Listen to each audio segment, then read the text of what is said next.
قانون فارل رقم 5: من لا يراقب التفاصيل تبتلعه الصدفة. القانون ده معناه ان النجاح والنجاة بيبدأوا من ملاحظة تفاصيل بسيطة جدا الكل عداها. عشان تعرف تنجح ما بين منافسينك الموضوع مش صعب، ولكن اهم حاجة عندك هي ملاحظة التفاصيل. لو انت بدأت رحلة ال 4000 ساعة وال1000 مشترك، فانت اكيد اكتشفت ان ال 4000 ساعة مشاهدة علنية هي الشرط الاصعب بالنسبة لك. ولكن لو انت بتفكر تشتغل زي اي حد بان انت تبتدي تمسك فيديوهات وتعمل محتوى وتبتدي ترفع على اليوتيوب وتنتظر ان انت توصل للشروط دول قبل 365 يوم اللي اليوتيوب حددهم لك، انت بتحلم. الموضوع محتاج اداه، ولو ما استخدمتش اداه فانت بالظبط كانك بتحفر بمعلقه في حديد. الاداه اللي انا هعلمك استخدامها النهارده هي اداه مجانيه بالكامل، اداه مصنوعه بالكامل بالذكاء الاصطناعي. الاداه دي فكرتها العمليه بالكامل ان هي بتساعدك وبتديك وبتهيئ لك كل المحتوى اللي انت بتبتدي ترفعه على يوتيوب. لو انت ما تعرفش، فانت عشان تقدر ترفع فيديو على اليوتيوب وتنافس الكل، فانت في الثانيه اللي انت بترفعها دي بيترفع ملايين الفيديوهات، بيترفع الاف الفيديوهات ليها علاقه بالمحتوى اللي انت شغال عليه، واكتر من مئات الفيديوهات ليها علاقه بنفس الموضوع بتاعك. انت عشان الفيديو بتاعك يبقى مميز، عشان الفيديو بتاعك يطلع والنور ويتشاف، لازم تلتزم بحاجه اسمها SEO او سيرش انجن اوبتمايزيشن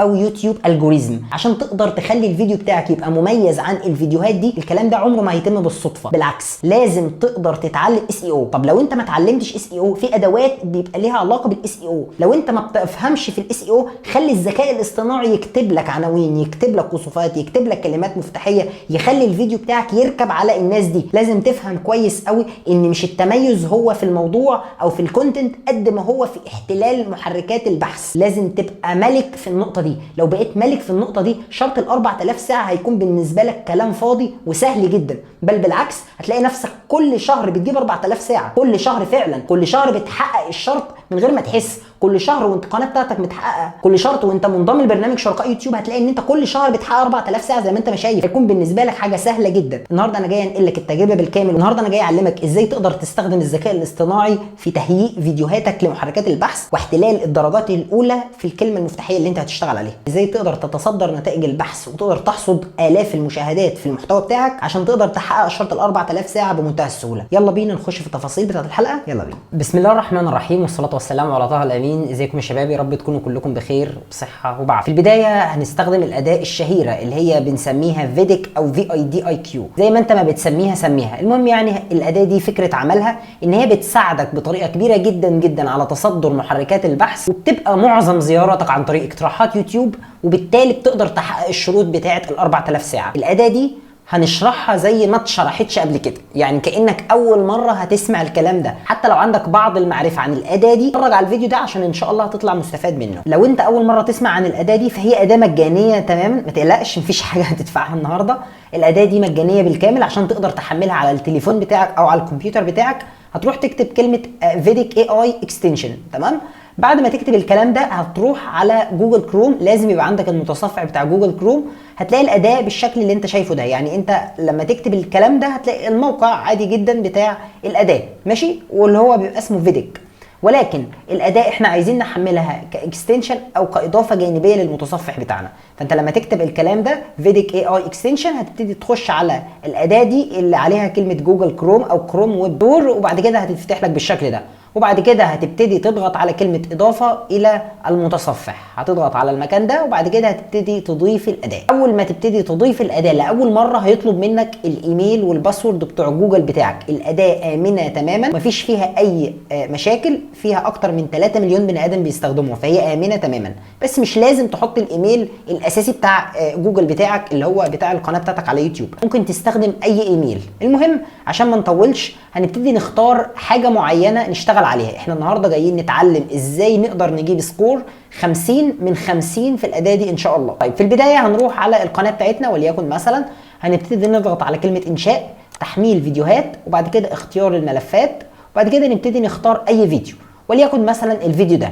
قبل ما نبتدي نرفع الفيديو عايز اديك نصيحه، النصيحه دي قد تكون نصيحه ذهبيه ومش ناس كتير تعرفها. شايف الاسم بتاع الفيديو؟ مش الاسم بتاع الفيديو اللي هو جوه المكان اللي هنا بتاع الاستوديو، لا، الاسم بتاع الملف بتاع الفيديو اللي هو خلاص خرج من برنامج المونتاج. يعني انا عملت مونتاج، وبعد ما خلصت مونتاج المفروض ان انا بسمي الملف او بسمي البروجكت. حاول على قد ما تقدر اما تيجي تسمي البروجكت ما تسموش اي حاجه، لازم يكون له علاقه تماما بالموضوع. يعني مثلا وليكن مثلا احنا جايين نتكلم عن تحقيق الشروط بتاعت ال 4000 ساعه وبنعمل فيديو عنها، فهنسمي الفيديو وليكن مثلا تحقيق شرط ال 4000 ساعة مشاهدة علنية. تمام؟ ده كده اسم الملف بتاعنا اللي احنا هنرفعه على اليوتيوب او اسم الفيديو بتاعنا.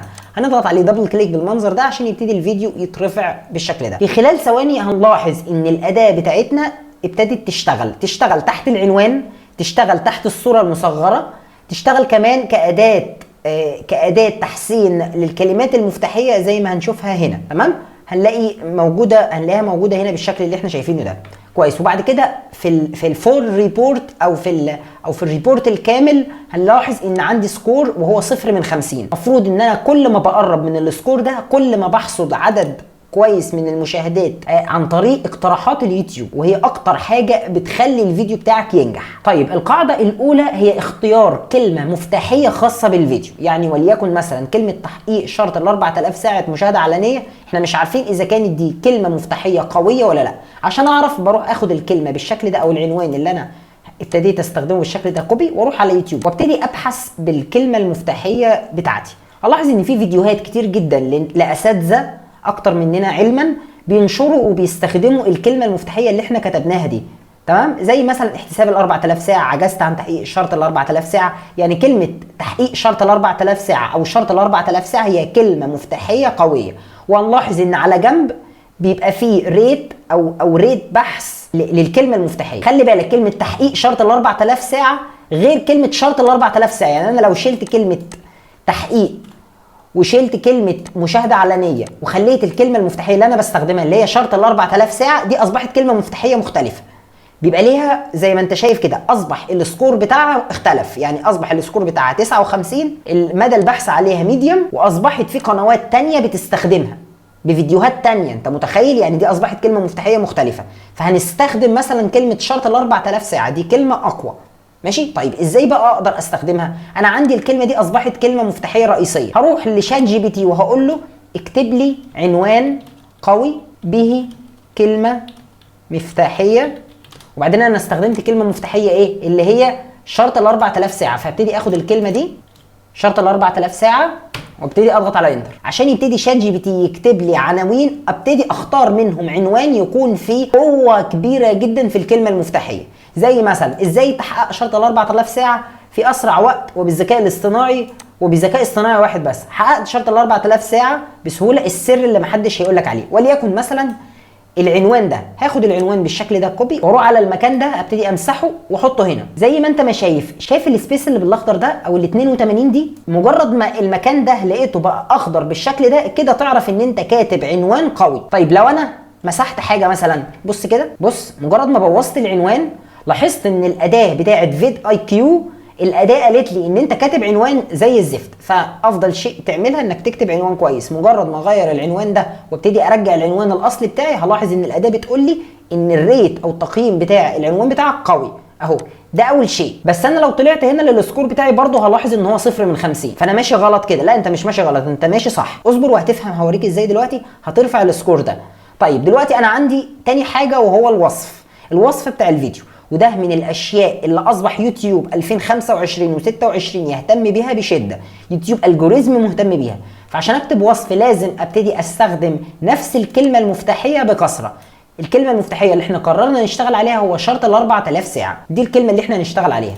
فهرجع لشات جي بي تي هقول له اكتب لي وصف قوي للعنوان ده، وبعد كده احط له العنوان بتاعه، وبعد كده هنزل تحت وبعد كده هقول له استخدم الكلمة المفتاحية اللي هي شرط ال 4000 ساعة بكثرة في الوصف، وبعد كده هضغط على انتر. ليه انا قلت له استخدم الكلمه المفتاحيه دي؟ عشان يبتدي يكرر الكلمه المفتاحيه بتاعتي اللي انا عايزها عشان احسن السيو. بص هو حتى كتب لي ايه؟ ده وصف قوي ومحسن للسيرش انجن اوبتمايزيشن او السيو، ويستخدم كلمه شرط ال 4000 ساعه بشكل طبيعي ومكرر من غير حشو ممل. تلاحظ ان هو كل كلمه سودها بالمنظر ده او عمل لها ابلود هو كرر كلمه ال 4000 ساعه. ركز معايا عشان الكلام اللي انا بقوله لك ده يعني ذو قيمه انت ما تتخيلهاش عامله ازاي. المهم هاخد الكلام ده كده كله نسخ، تمام، كوبي كده، وبعد كده هرجع تاني للفيديو بتاعي وابتدي احط الكلام بتاعي بالمنظر ده. برضو لو لاحظت هلاحظ ان هنا صفر برضو. بعد كده هنزل تحت وبعد كده هروح للقسم اللي يعتبر من اهم الاقسام اللي انا بشتغل عليها وهو قسم العلامات او قسم التاجز. الاداه بتاعت فيد اي كيو او فيديك، الاداه دي شغاله بشكل مباشر على القسم بتاع التاجز او العلامات، من كتر ما هو قسم يعتبر من اهم الاقسام. هنشوف مثلا الكلام ده. لو رجعت هنا لشات جي بي تي قلت له اكتب لي كلمات مفتاحيه للفيديو وضغطت على انتر، هتلاحظ التالي. هيبتدي يكتب لك كلمات مفتاحيه، هنستنى لما يكتبها. دلوقتي هو كتب لك كلمات مفتاحيه كويسه جدا. كان زمان عشان نعرف نجيب كلمات مفتاحيه كنا بنروح على يوتيوب ونكتب الكلمه اللي احنا عايزين نشتغل عليها بالشكل ده، وبعد كده نبتدي نسرق كلمات مفتاحيه. انا ما بسميهاش غير كده، انا بصراحه ما بسميهاش غير كده. من هنا كلمه ومن هنا كلمه ومن هنا كلمه، وشغل الحشو اللي ملوش اي لازمه ده غلط. ده غلط. هو انت بتعرف الكلمات المفتاحيه ممكن تقدر تعرفها من الكومبيتيشن او من المنافسه، تمام؟ زي هو هنا مثلا بيقول لك نيفر ميس ا تريندنج فيديو، اوعى تنسى الكلمه المفتاحيه دي اللي هو كيفيه تحقيق 4000 ساعه مشاهده. وبرده الاداه هنا هي اللي جابتها لي، ماشي؟ ولكن شات جي بي تي سهل عليا الكلام ده كله. فخلينا مثلا ناخد الكلمات المفتاحيه وهنلاحظ ان هو كتب لنا الكلمه الاولانيه اللي احنا مستهدفينها اللي هي شرط ال 4000 ساعه ككلمه مفتاحيه اولانيه. هبتدي اخدها كوبي بالمنظر ده، وبعد كده هرجع للفيديو واحطها هنا. عايزك تركز معايا دلوقتي وانا هحط الكلمات المفتاحيه على السكور اللي فوق. بص ركز، مجرد ما احط الكلمات المفتاحيه شفت السكور طلع كام؟ طلع 48.7 من 10 على طول السكور نط من 0 ل 48.7 من 10. طيب لو انا رحت ما عدتش على الخطوات اللي انا قلتها لك من البدايه، زي ان انا استهدفت الكلمه اللي انا عايز اشتغل عليها في العنوان وما حطيتش الكلمه اللي انا عايز اشتغل عليها في الوصف، ورحت على طول على القسم ده عشان عرفت بقى ان هو شغال على الكلمه دي، رحت خدت الكلمه المفتاحيه اللي انا عايز اشتغل عليها وهوب دبل كيك رحت رزعت الكلمات المفتاحيه بالمنظر ده، ما تاملش ان انت هتشوف الرقم ده، ما تحلمش ان انت هتشوفه. ليه؟ لان بمنتهى البساطه ده بيعتبر الفول سكور او الفول ريبورت او التقرير النهائي بتاعك. يعني المفروض ان العلامات هي اخر الحاجات اللي انت بتعملها في الاس اي او عشان تخلي الفيديو بتاعك يوصل. فهو بياخد السكور النهائي من بعد ما انت ما تحط العلامات، مش من قبل ما تحط العلامات، من بعد ما تحط العلامات. فهمت قصدي؟ فما تروحش تبدا بالعلامات، انت بتبدا بالترتيب: العنوان، الوصف، ولازم تختار قائمه تشغيل يفضل ان يكون لها علاقه بالمحتوى اللي انت هتستهدفه، ماشي؟ وبعد كده اخيرا وليس اخرا زي ما بيقولوا هتروح تحط العلامات بتاعتك. ده الطريقه الصحيحه في الشغل. طب يا خالد انت قلت لنا ان انت هتخلي الفيديو بتاعنا 50 من 50، ما احنا لو ضغطنا على كلمه فيو فور ريبورت كده عشان نعرف هو ليه مش واخد 50 من 50، هنلاقي ان احنا اي حاجه ليها علاقه بالاس اي او احنا التزمنا بيها صرف زي ما انت ما شايف. هتلاحظ ان الحاجات اللي انت ما حققتهاش ليها علاقه بان الفيديو اساسا يبقى منشور او بابليك، احنا لسه ما نشرناش الفيديو. يعني هو هنا من ضمن الشروط بيقول لك ميك فيديو بابليك او ميك بابليك، ضيف قائمه تشغيل زي ما انا قلت لك. الفيديو لازم يبقى محقق ربح، لازم تبقى ضايف كارد اللي هو بيظهر فوق ده او اللي هو الفيديوهات اللي بتبقى في الاي، لازم تضيف اند سكرين او اللي هي الاند سكرين بتاعت الفيديو. كل دي حاجات ليها علاقه بعد نشر الفيديو، لكن احنا كاس اي او 5 من 5، 5 من 5 حرفيا في كل حاجه. اذا احنا كده تمام، هي دي مش غلطتي، دي مجرد منشر الفيديو بابليك هتلاقي دي رفعت 50 من 50. ولكن في حاجه مهمه جدا جدا جدا لازم تاخد بالك منها، وهي الصوره المصغره. انا مش جاي اقول لك النهارده الصوره المصغره قد ايه هي مهمه، انا مش جاي اقول لك كده خالص. انا جاي اقول لك ان يوتيوب بقى يقرا او جوجل بقى يقرا اللي مكتوب في الصوره المصغره. فانت لو عرفت تخلي كلمه شرط ال 4000 ساعه اللي احنا مستهدفينها دي ككلمه مفتاحيه، لو عرفت تخليها من ضمن الكلام اللي موجود في الكلمه المفتاحيه اللي موجوده جوه الصوره المصغره، ده انت جوجل هيقراها كمان. تخيل معايا، هيقراها يعني هيعتبرها كمان سبورت او كلمه مفتاحيه داعمه. يعني وليكن مثلا لو رحنا لموقع كانفا عشان نعمل صوره مصغره وكتبت له شرط مثلا، وليكن شرط هنا مثلا شرط ال 4000 ساعه مثلا، ماشي؟ وبعد كده رحت اخدت الصوره المصغره دي وعملت بيها بحث، ماشي؟ خدت الصوره المصغره زي ما انت ما شايفها كده وعملت بيها بحث. لك ان تتخيل معايا ان جوجل هيفهم الكلام اللي مكتوب في الصوره دي، واي فيديو ليه علاقه بشرط ال 4000 ساعه هيبتدي جوجل يظهر لي الفيديو بتاعي من ضمن الفيديوهات بتاعتهم، لانه فهم وقرا الكلام اللي موجود جوه الصوره. فمن ضمن الحاجات اللي بتخلي الفيديو بتاعك يطلع ويتشاف الكلام اللي موجود جوه الصوره. عشان كده يوتيوب بيقول لك اهم حاجه عنده الباكجينج او التغليف، فاهتم جدا جدا جدا بالتغليف، اهم حاجه. طبعا هو عشان يخلي لك ده افضل شيء هو عمل لك اداه اختبار وقارن، وده هنتكلم عليه في فيديوهات جايه ان شاء الله، واوريك ازاي هتعرف تستخدمه افضل استخدام. فانت اهتم بالاي اي، لان الاي اي هو المستقبل. انا عملت النهارده ميكسنج ما بين شات جي بي تي واداه فيديك اي اي. من وجهة نظري دول افضل ميكس اللي انا بشتغل بيه شخصيا في انشاء المحتوى. بس كده، يا رب يكون الفيديو مفيد ليك. اشوفكم ان شاء الله الحلقه الجايه. كان معاكم خالد، ودي كانت قناتكم سيبونا نتعلم. سلام الله عليكم ورحمه الله وبركاته.